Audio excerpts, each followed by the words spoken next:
All right, everybody. So here we are, a little bit in the corner here at 2 losses and 3 wins, trying to eke out as many gems we can out of this player draft token that I got. We playing Premier Draft. I drafted black, green, sacrifice, recursion, all kinds of craziness going on. And we're going to try to eke out at least one more win, if not more, before we hit that dreaded third loss, ending our run here. If you want to see more about the deck that I'm playing, check out the previous video, which has our first 3 wins in it, including our 2 losses. But at the beginning of that one, talking about what my card pool looks like and so on. And the next time, I promise I will make sure to record my draft picks if I do another draft video. And what I mean by if is like if you guys like it. So if you do like it, then I will do more draft videos. They may not be Premier Draft because this is a free to play account, but I will definitely save up some gems and do some quick drafts of what sets are available. This is not a good hand. 3-drop into a 4-drop. Especially this 3-drop isn't great, so we're gonna mulligan and see if we can find something a little bit better. Oh, having these 2 guys and 2 swamps is even worse. Not very happy about that. We're going to keep these 5. We'll put back a swamp and a fates reversal. And then just fingers crossed that we draw. Actually, no, put back the basilisk. Even though that's our turn 2 play, we have a better chance of drawing it, so they'll let us cast these, I think. Then making sure we get a forest. So let's see how that works out. This might be our 3rd loss, but we're going to play it and see what happens. Tickle this dragon's tail in the meantime. It won't let me read my book either. Has anybody noticed that? Like, I can't read my book. Cool. I have a turn 2 play. A tapped zombie. Hey, dragon. Dragon. Nope. Alright, here we go. The Great Axe, which is incredibly expensive to equip. Like, sure, you can cast it for cheap, but 5 mana to equip? And if you live long enough to put that on a creature, I hope.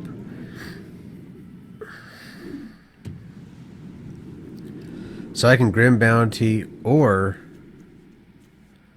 Death Priest. The best thing about Grim Bounty is if I use my token to cast, or my treasure to cast it, then I can still cast the Grim Priest. So let's go ahead and get rid of this guy. I'm not going to give my opponent any reason to draw extra cards.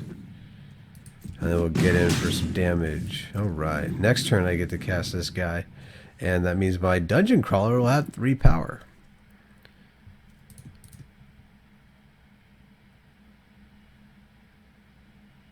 We got Natural Esper on the other side of the board. A 1/3 Cleric. Yeah, that doesn't even kill my Dungeon Crawler next turn. So that's good for me. Go ahead and play out the Death Priest. Then I can swing with all. So they either lose to the Crawler or they bounce off of the Merchant, which is fine with me either way. And we'll just keep the pressure on. Here we go. Because the Death Priest blocks the Dawnbringer Cleric without a pump spell.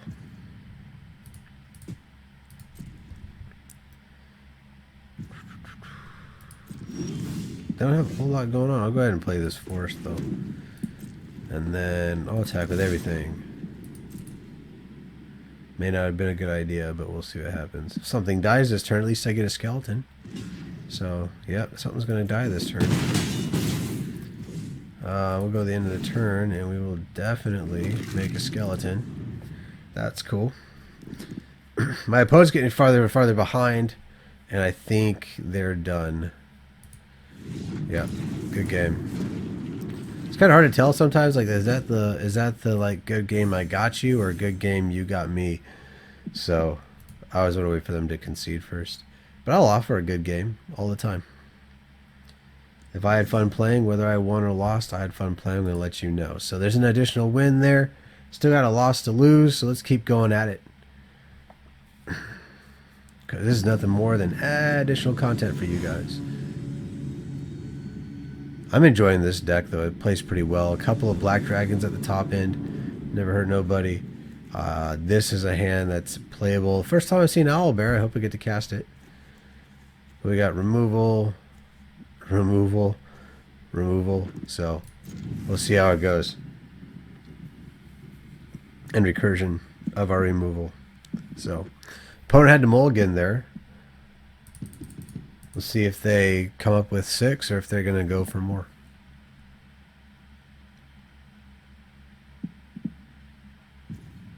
Alright, so they did come up with 6 cards that they can keep. Being on the play when you have to mulligan down to 6 is not terrible. And Evolving Wilds for their first land. Okay. Play Basilisk here, move on. Need to draw some lands, though. We got plenty of spells. If we just keep drawing lands, I think we'll do all right this game. But apparently, the game has decided we don't need lands, so we're going to attack for 1.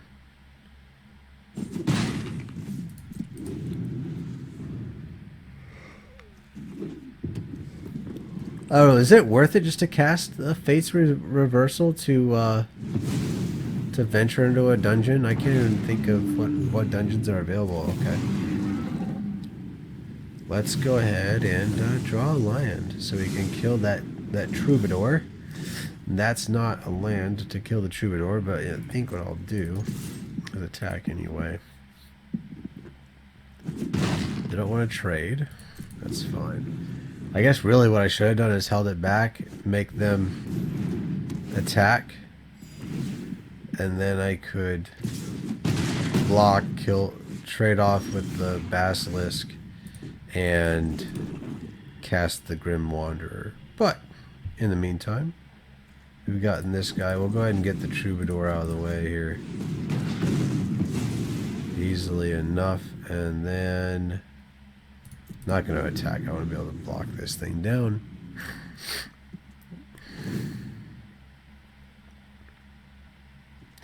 We're just going to attack with the Innkeeper. No, attack with both. Alright, I'll block here. Oh, come on. I need some lands. There we go. Now I'm getting things. We'll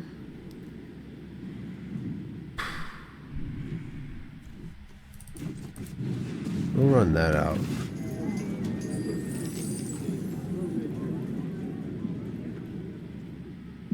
And then we'll pass the turn. I don't need the Basilisk back.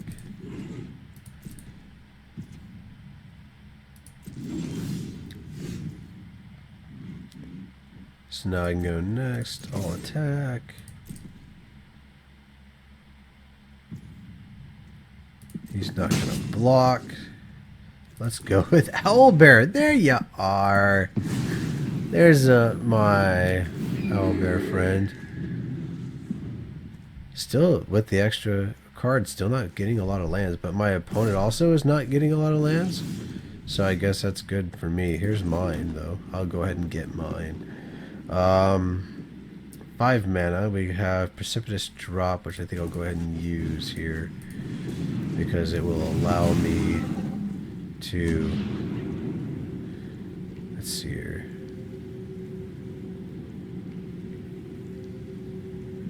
Ooh. You want to speedrun the tune? I don't know what else I have going on.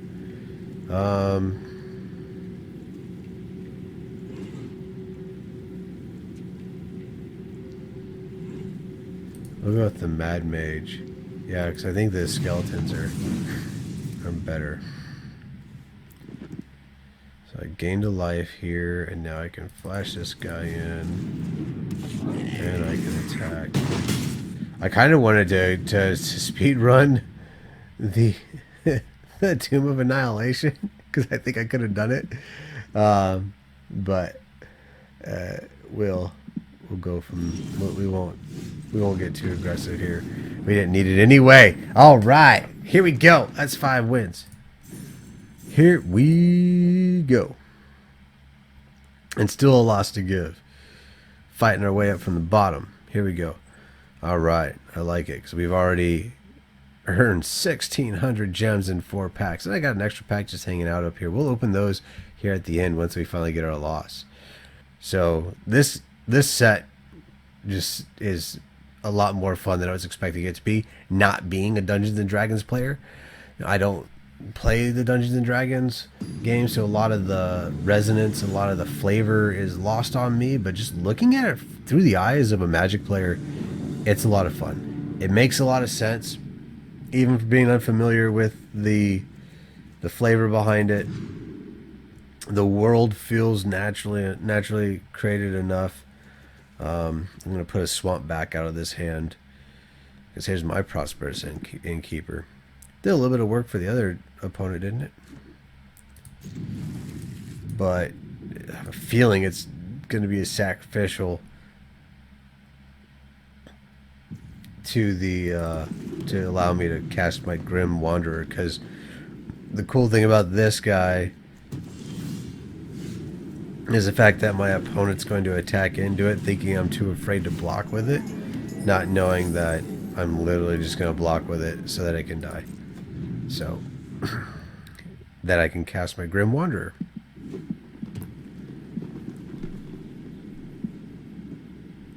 Which, by the way, this looks like somebody just drew over the art from Diablo 2 cinematics, which is kind of cool. I'm not going to complain about that. Let's see here. Exile a card, blah, blah, gain 2 life. Yep, you're going to take the extra life.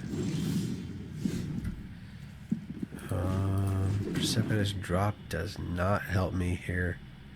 It's an aura though. Or I can just bard and attack in. Yeah, let's bard and attack in.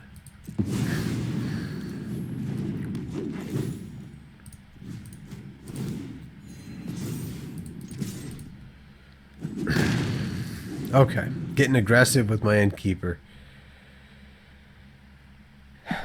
Still have precipitous drop, feign death, and a Grim Wanderer.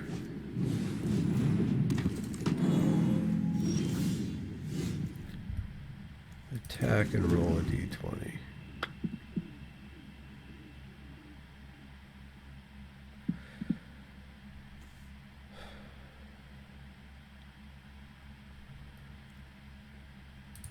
I'm going to attack with the bard because I can feign death.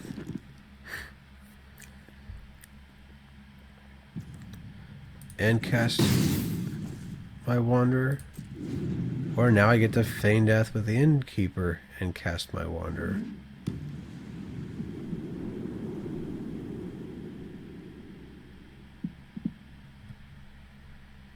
What will the opponent do? You got something in your hand you're holding on to. Yep, something in your hand you're holding on to there.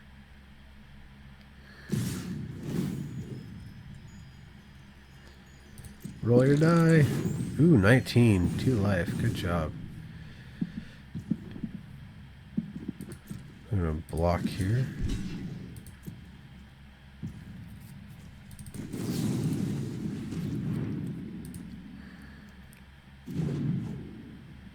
This could come back into play as a 2/2, which is better. And now I can flash in my Grim Wanderer.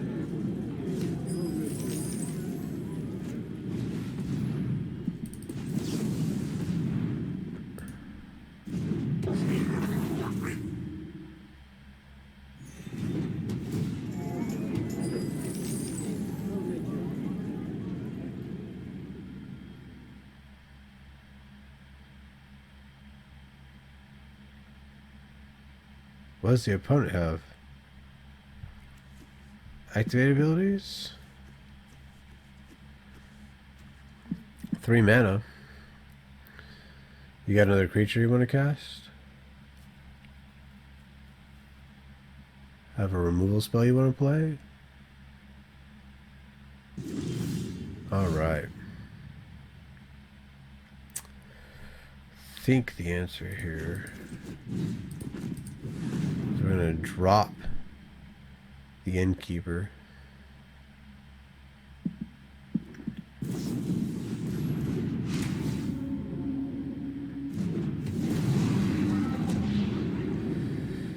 Um,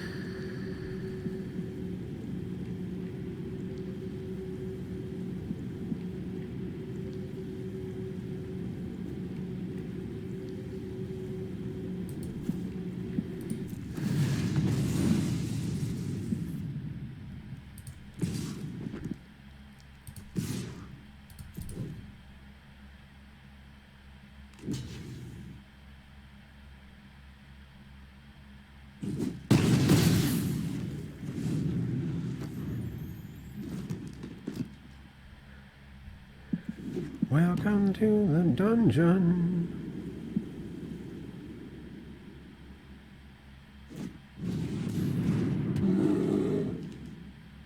Oh, yeah, it's the bear dude. Or the dude bear. Sometimes he's a bear, sometimes he's a dude. Now it's Bear the Shield. That shield looks familiar. Oh, never mind. Gain a life. I'm not going to block. Vigilance kind of sucks on that thing there. For me, anyway. Not yet enough. And I can't. Okay. I need my black dragon so I can race here.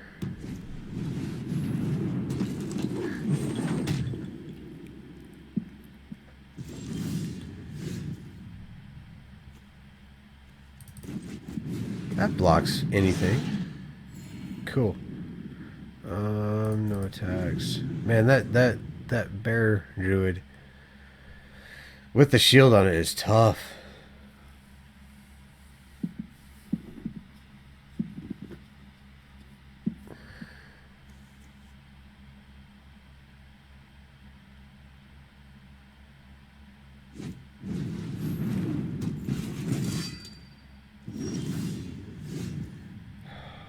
Okay. Another big dude.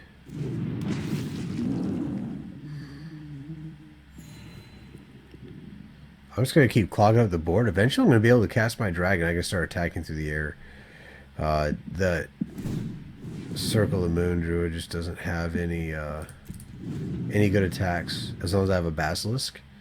And everything else on his board is pretty small. So I'm just going to keep playing some stuff out here. I got 4, 5, 6. So one more land I can cast the dragon. And the dragon will kill something when it comes into play with the -3/-3 ATB. Probably get rid of that Sylvan Shepherd. Seems like the best thing to get rid of so it can stop. They don't have the ability to gain life on it. It's not going to get rid of the half elf monk. That's a big deal. Gonna swing in like that. So let's see what I want to do here. I don't have terrible blocks. Okay, I'm gonna tap that down. So I can double block here. Take 10, 13. I'll take, I don't know, I can just flat block here and not lose. And just take 9. Yeah, let's do that.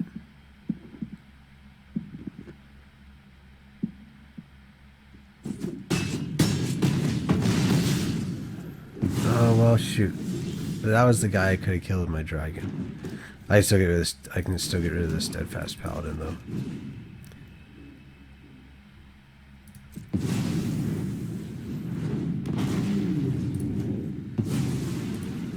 Have to worry about the tapper.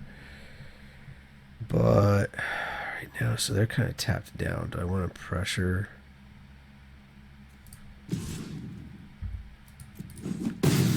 Chip away at their damage a little bit.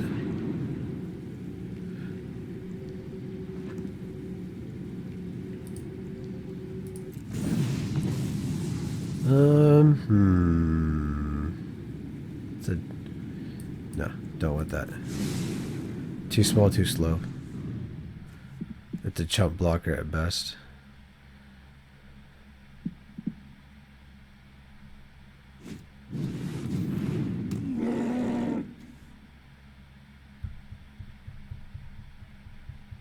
Huh. That's cute. It also dies to Death Touch. It also trades with most of the creatures I have on my board, so that's good. Cool. A Fate's Reversal, nice. Gonna attack you with my Dragon and call that good. Good turn there. Good turn. Keep chipping away, holding them back. Fate's Reversal is pretty good for me because if I attack with, like, let's say, Alpha Strike here, what does this say? Whenever, put a +1. Okay. You don't have anything that really gains life for you right now. Ooh. Okay. Even better. Let's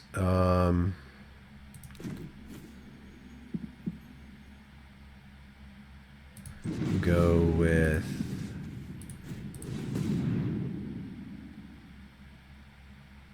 no. Oh shoot, that's not what I thought it was. Okay. That's not what I thought it was.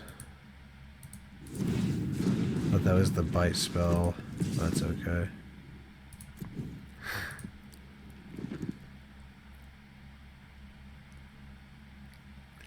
It was the bite spell. I could have bit the tapper.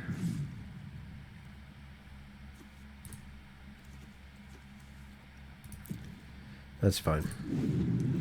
Gotta read the card. Don't just look at the art and think you know what it is, right? I thought this, choose your weapon. But then I also have the fight a creature and it gets +1/+0 for each treasure mana that was spent on it. And that's what I've been using with my Death Touchy to just destroy big stuff. So let's see what they do here. They have one card in hand.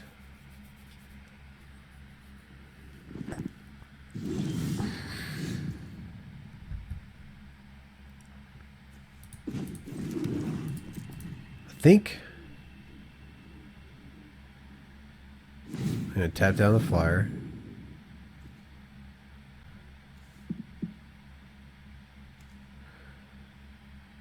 So top of the library to the hand or the battlefield if you nat 20. Let me attack with the Basilisk. Because even the 4, this is a 4/4 on their turn, which trades with my Wanderer. So I'm just going to keep chipping in for some easy damage.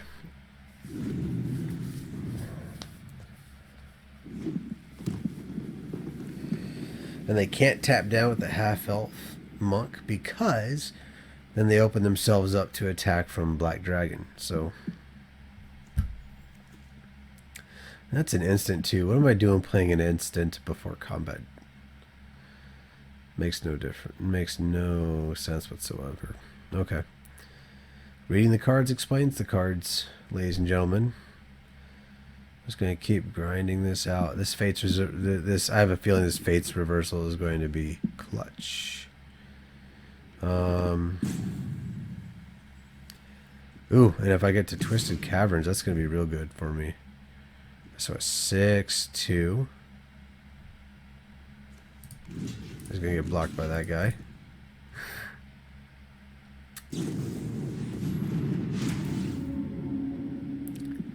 Ah, making it a 6/4. That's good. So, alright.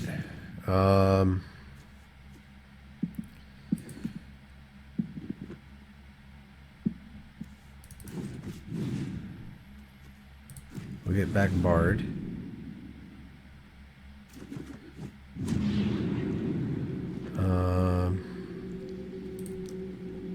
Twisted Caverns. Makes so that thing can't attack next turn. Oh, cast Bard.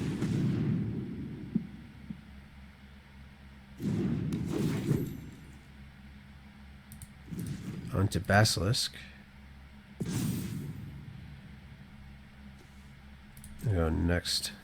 See what you tap down.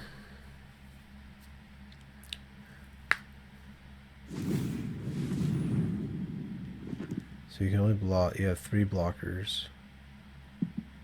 I have lethal. You have to block a thing.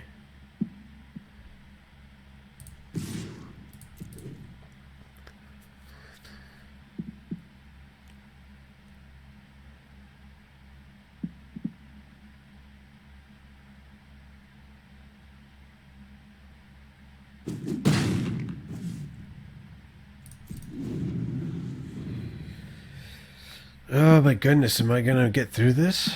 What else can I draw?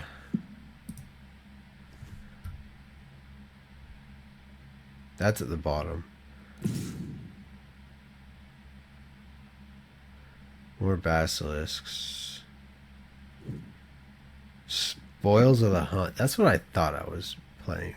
Spoils of the Hunt. If I get another black dragon, that'd be cool. So 6/4 is swinging in here. I block here. Trade it off. You have another pump spell. I'll save it? No? Okay. Good. They're gone. But at least you get to attempt to return to your hand. Okay. Venture into your dungeon. Lost mine, of course.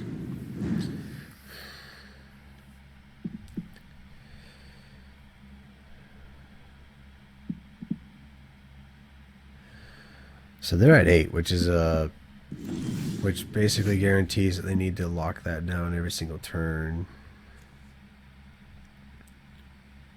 So let's just do this.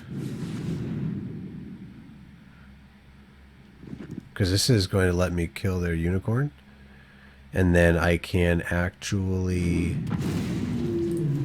venture into the dungeon next at the end of my turn to scry 2.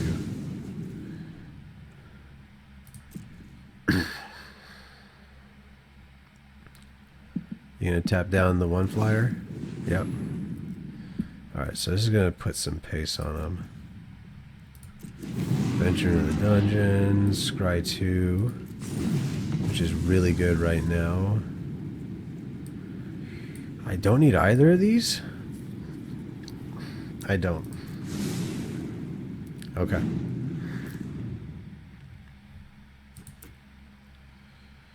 I want to... Well, I guess this will depend on what I draw. If I get to venture again.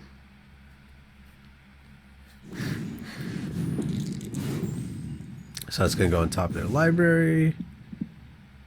Which means they don't get it this turn. I don't know what they drew, but apparently it wasn't good enough to cast it because they spent their money on their mana on their troll. So they're going to tap down 1 dragon. They're going to attack him with the other.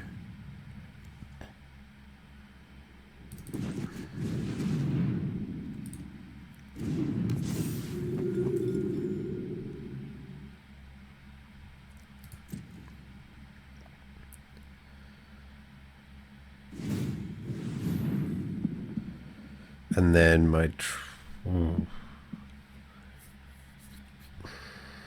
Let's just get in there. I get to make... If they block with the basilisk, then I get to venture. I get to make a skeleton.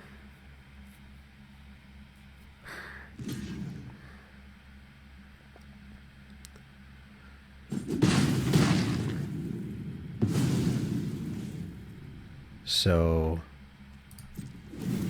let's do that. Let's make 2 more skeletons. So now I have 3 2/2s thanks to the Death Priest. And they're at 4. So I have 2 4/4 flyers. They can tap down 1. But then I have a whole bunch of other creatures that they can't block. So that's cool. Got there. All right, that was fun. I went pretty far into the dungeon. I didn't make it all the way through. How far did I get? How many more times did I only had to venture twice more. I only had to venture twice more to get to the end of that dungeon, and then I would have had like I don't know, I have a card that says if I've completed a dungeon it does a thing. It gets another bonus, but no big deal. I picked the long one, but the long one brought me the value that I needed. Especially with that ogre on the battlefield. So we're at the coin flip. We either win or we lose. Either way, we're done. So matter of fact, we're gonna go ahead and break the video right here. Like, favorite, share, and subscribe to make sure that you don't miss the next iteration, part 3.